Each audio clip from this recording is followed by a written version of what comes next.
Module 2, who is your avatar? Who is your reader? What are they reading right now?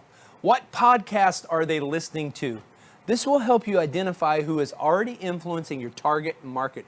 The word avatar simply means target market. Who is your target market? Let's dive deep into who is your target market. What are they thinking? What are they buying? Where do they live? And what do they want to read? What are they reading right now? What books have they bought in the last 24 months?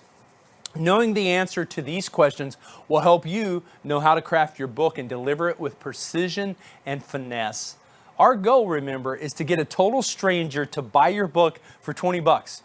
Join your online community, attend one of your workshops online or in person, and to be asking you, when is your next book coming out? Your reader is going to be a woman. That's right. Realize that 80 to 90% of readers globally are women. So if you're doing a book for men, you might want to make it a gift book that women buy for the men in their lives. First book I wrote was a book for men, and learned that the hard way. Look at the demographics, but also the psychographics of your reader and what their goals, dreams, and plans are, and speak to that in your book.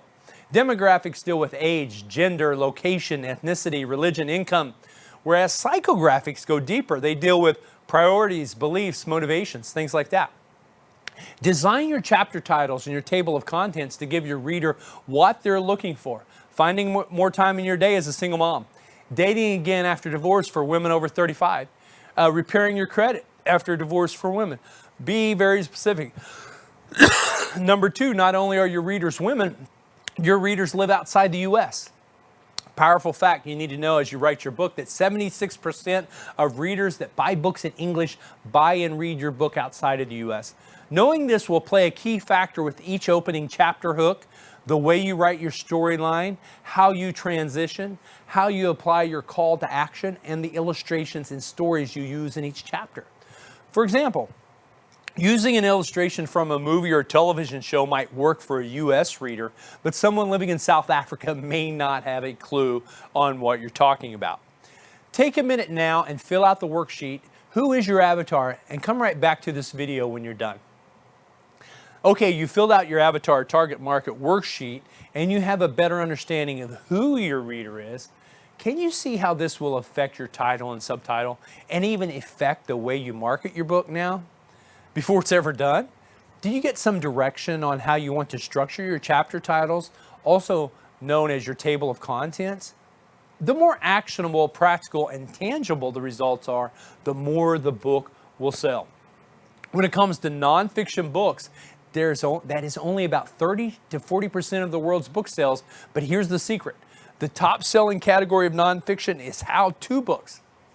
How-to books are the top category in nonfiction. So if you're writing a memoir, memoirs are the slowest moving category of nonfiction. If you are writing a memoir, don't fret. We can still tell your story and make it a bestseller. You can tell your story, and here's how you do it. You ready for this? By embedding your story into your how-to book.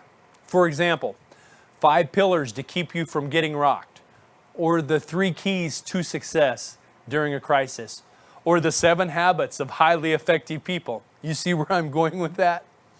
Make your book content practical and readers will buy it. Based on 1 or 2 good chapters, most readers aren't buying a book for all 10 or 12 chapters. They are buying it for 1 or 2 major takeaways. For example, if you're a realtor or an insurance agent, do a chapter on how to improve your credit score after a setback, and you could sell hundreds of books based on that 1 chapter alone, not to mention to get 10 more clients next month as a result of it. People will buy your book because they hear your interview on a podcast, see a friend's comment about it on Facebook, or hear you do a Facebook Live yourself. The more what's in it for me content they see, the more your content will get shared and the more books you will sell. Dive into the action items for this chapter and come back for a final wrap up.